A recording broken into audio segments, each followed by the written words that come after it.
नमस्कार और स्वागत है आपका। आज हम एक बहुत ही गहरे विषय पर बात करने वाले हैं, कौशितकी ब्राह्मण उपनिषद। नमस्कार। हाँ, ये यजुर्वेद से जुड़ा है और वाकई बहुत गहरा ज्ञान समेटे हुए है। बिल्कुल, ये वो बड़े सवाल उठाता है जो हम सब सोचते हैं कभी ना कभी। जीवन, मृत्यु, आत्मा, ये सब क्या है? सही कहा। और हजारों सालों से इन सवालों के जवाब ढूंढे जा रहे हैं। कौशितकी उपनिषद उन्हीं में से एक है जो रोशनी डालने की कोशिश करता है। हाँ, तो आज हमारी कोशिश रहेगी कि इसके कुछ खास विचारों को समझें। ब्रह्म क्या है, आत्मा क्या है? प्राण, कर्म, पुनर्जन्म, ये सारी बातें। और ये सिर्फ किताबी ज्ञान नहीं है। नहीं, बिल्कुल नहीं। ये तो जीने का तरीका, शांति पाने का रास्ता है ना? हाँ, असल मकसद तो उस परम सत्य का अनुभव करना है। जैसे कहते हैं ना, ब्रह्म सत्यम जगन मिथ्या। ब्रह्म ही सत्य है, दुनिया एक तरह से स्थायी नहीं है। बिल्कुल। तो चलिए शुरू करते हैं ये पड़ताल, देखते हैं यह हमें कहाँ ले जाता है। तो सबसे पहले ब्रह्म उपनिषद कहता है निर्विकार, निराकार, सर्वव्यापी। ये सुनने में भारी शब्द हैं, मतलब क्या है इनका? देखिए, सुनने में भारी लगते हैं पर विचार बहुत सीधा है। निर्विकार मतलब जिसमें कोई बदलाव ना आए, हमेशा एक जैसा। अच्छा। निराकार यानी जिसका कोई रूप रंग नहीं, जिसे हम अपनी आंखों से, इंद्रियों से पकड़ नहीं सकते।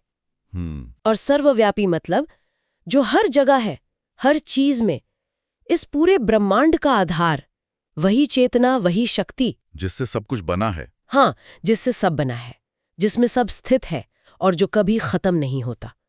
उपनिषद का एक वाक्य है, सर्वम खल्विदम ब्रह्म। सब कुछ ब्रह्म ही है। हाँ, जो कुछ भी है वो सब ब्रह्म ही है। लेकिन अगर सब ब्रह्म है, तो फिर ये मैं, आप, ये दुनिया, ये सब अलग अलग क्यों लगते हैं? यहीं पर वो अद्वैत वाली बात आती है। बिल्कुल सही। अद्वैत यानी दो नहीं। इसका मतलब है कि हमारी जो आत्मा है, हमारा जो असली मैं है, वो उस ब्रह्म से अलग नहीं है। एक ही है। हाँ, उसी का हिस्सा है, या कहें कि वही है। जैसे सागर और लहर, लहर दिखती अलग है पर है तो पानी ही। ये जो हमें अलगाव दिखता है, ये दुनिया जो इतनी ठोस लगती है, उपनिषद इसे माया कहता है, एक तरह का भ्रम। भ्रम मतलब ये सब झूठ है? नहीं, झूठ नहीं, पर जैसा दिखता है वैसा है नहीं। हम इसके असली रूप को नहीं देख पा रहे। हम बाहरी नामों, रूपों में इतने खो जाते हैं कि वो अंदर की एकता, वो कनेक्शन भूल जाते हैं। तो मतलब हम सब अंदर से एक ही हैं, उस परम शक्ति से जुड़े हैं। हाँ, सिद्धांत तो यही है। पर रोज की जिंदगी में तो ऐसा लगता नहीं। चिंताएं हैं, इच्छाएं हैं। और यही तो माया का असर है। हम खुद को शरीर मान लेते हैं, मन मान लेते हैं, अपनी डिग्रियां, अपनी पोजीशंस, इनसे अपनी पहचान बना लेते हैं। उपनिषद कहता है कि असली मुक्ति, मोक्ष तभी मिलेगी जब हम इस झूठी पहचान से ऊपर उठकर अपनी असली, वो ब्रह्म वाली पहचान को महसूस करेंगे। और वो कैसे होगा? उसके लिए चाहिए ज्ञान और ध्यान। जब हम बाहर की भागदौड़ से मन हटाकर अंदर देखते हैं, अपने भीतर झांकते हैं, तब धीरे धीरे वो एहसास जगता है। अच्छा। तभी तो कहते हैं, जहां ज्ञान वहां अज्ञान नहीं, जहां ब्रह्म वहां भय नहीं। जब एकता समझ आती है तो डर अपने आप खत्म हो जाता है। ये बात तो समझ आई। बाहर से ध्यान हटाकर अंदर देखना जरूरी है। अब आते हैं प्राण पर। उपनिषद में इसे बहुत महत्व दिया गया है। कहा है प्राणो ब्रह्म, प्राण ही ब्रह्म है। ये कैसे? ये बहुत बड़ी बात है। प्राणो ब्रह्म का मतलब सिर्फ हमारी सांस नहीं है। प्राण मतलब वो जीवन शक्ति, वो वाइटल एनर्जी जो पूरे ब्रह्मांड में है और हमारे अंदर भी। अच्छा, वो ऊर्जा। हाँ, वही ऊर्जा जिससे सूरज चमक रहा है, तारे चल रहे हैं, पेड़ उग रहे हैं, वही हमारे अंदर धड़कन बनकर, सांस बनकर, सोचने की ताकत बनकर काम कर रही है। तो इस नजरिए से देखें तो प्राण उस निराकार ब्रह्म का वो रूप है जिसे हम महसूस कर सकते हैं। ये वो कड़ी है जो हमें उससे जोड़ती है। प्राण नहीं तो ये शरीर कुछ भी नहीं। तो प्राण वो जीवन ऊर्जा है। और आत्मा? क्या आत्मा और प्राण एक ही हैं? उपनिषद आत्मा के बारे में क्या कहता है? जुड़े हुए हैं पर एक नहीं। प्राण शरीर को चलाने वाली शक्ति है।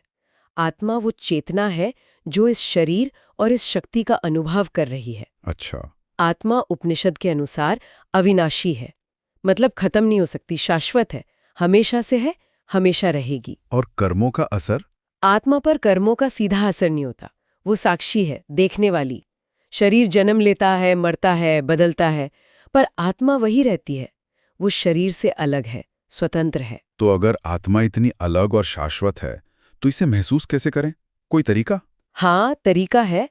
ध्यान और प्राणायाम। प्राणायाम मतलब सांस को कंट्रोल करना। जब हम अपनी सांस पर ध्यान देते हैं, उसे लय में लाते हैं, तो हम अपने अंदर की प्राण ऊर्जा को महसूस करने लगते हैं।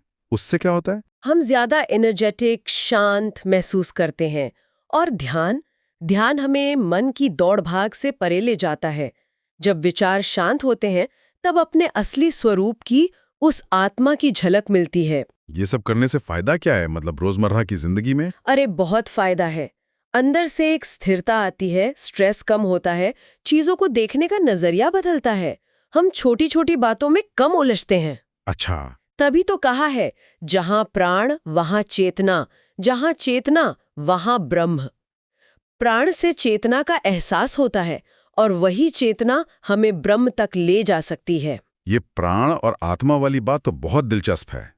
अब आते हैं कर्म और पुनर्जन्म पर। इसके बारे में बहुत सुना है। उपनिषद कहता है, यथा कर्म तथा फल, जैसा कर्म वैसा फल।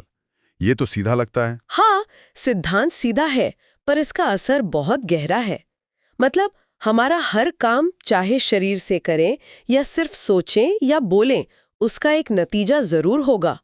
कुछ बेकार नहीं जाता। अच्छा। अच्छे इरादे से किया काम, जिसे पुण्य कहते हैं, वो अच्छा फल लाता है, शांति, खुशी।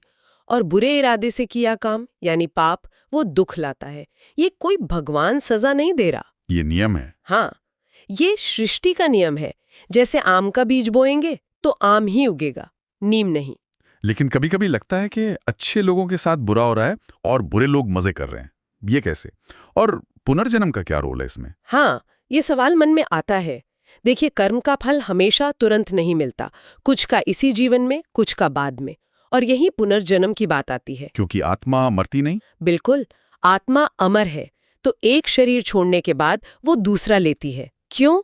अपने पुराने कर्मों का हिसाब चुकाने और नए कर्म करने। जो आज हमें मिल रहा है, वो सिर्फ आज के कर्मों का फल नहीं है, पिछले जन्मों का भी हो सकता है। तो क्या हम बंधे हुए हैं? जो पहले कर दिया वो भोगना ही पड़ेगा? हमारे हाथ में कुछ नहीं है? नहीं नहीं, ऐसा बिल्कुल नहीं। कर्म सिद्धांत ये नहीं कहता कि हम कठपुतली हैं। हाँ, पुराने कर्म आज की स्थिति और हमारी आदतों पर असर डालते हैं। पर हमारे पास अभी इस पल में चुनाव करने की पूरी आजादी है। हम आज अच्छे कर्म करके पुराने बुरे कर्मों के असर को कम कर सकते हैं, बदल सकते हैं। अच्छा, तो हम अपना भविष्य बना सकते हैं? बिल्कुल, हर पल मौका है कि हम सोच समझकर, दया से, अच्छे इरादे से काम करें। पुनर्जन्म तो आत्मा के विकास का सफर है, बार बार सीखने का मौका। तो जरूरी है कि हम ध्यान रखें कि हम क्या कर रहे हैं, क्यों कर रहे हैं। हाँ, इरादा बहुत जरूरी है। क्या हम स्वार्थ से कर रहे हैं या सबके भले के लिए? गुस्सा है या शांति, माफ करना, दया करना, ये बहुत अहम है। इससे हम खुद को नेगेटिव कर्मों से बचाते हैं। सही भावना से करें तो हमारा हर काम पूजा बन सकता है। शायद इसीलिए कहा है, कर्म ही ब्रह्म है और ब्रह्म ही मोक्ष। ये बात कि हमारे पास चुनाव की आजादी है, ये राहत देती है। अब बात करते हैं ध्यान और साधना की। आपने जिक्र किया था, उपनिषद में तो कहा है, ध्यानम ब्रह्म, ध्यान ही ब्रह्म है। साधना इतनी जरूरी क्यों? सोचिए, हमारा मन एक झील जैसा है। अगर उसमें लगातार पत्थर फेंकते रहें, मतलब बाहरी दुनिया के विचार, चिंताएं, इच्छाएं, तो वो हमेशा लहरों से भरा रहेगा, अशांत रहेगा। हाँ, रहता तो है।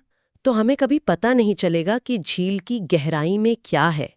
साधना, जिसमें ध्यान मुख्य है, वो तरीका है जिससे हम झील को शांत करना सीखते हैं। अच्छा। जब मन शांत होता है, तभी हम अपनी असली गहराई, अपनी आत्मा को, ब्रह्म की झलक को महसूस कर सकते हैं। बिना साधना के हम बस सतह पर ही तैरते रहते हैं। ये खुद को जानने का रास्ता है। पर ध्यान करना तो मुश्किल लगता है, मन टिकता ही नहीं। कोई आसान तरीका है? उपनिषद कोई बहुत मुश्किल टेक्निक नहीं बताता। बस शांत जगह बैठें, आराम से, रीढ़ सीधी, और अपनी सांस पर ध्यान दें। सिर्फ सांस पर? हाँ, कैसे अंदर आ रही है, कैसे बाहर जा रही है, या अपने अंदर जो ऊर्जा है, प्राण है, उसे महसूस करें। मन भागेगा 100 बार भागेगा, हाँ, ये तो होता है। तो घबराना नहीं है। जैसे ही पता चले कि मन कहीं और चला गया, उसे प्यार से बिना डांटे वापस सांस पर ले आएं। बस यही करना है बार बार। धीरे धीरे मन शांत होने लगता है। मेन बात है अभी में रहना, प्रेजेंट मोमेंट में। और इससे मिलता क्या है आखिर में? पहला फायदा तो तुरंत दिखता है, मन शांत होता है, चिंता तनाव कम होते हैं, आप चीजों को ज्यादा क्लियरली देख पाते हैं। पर ये तो बस शुरुआत है।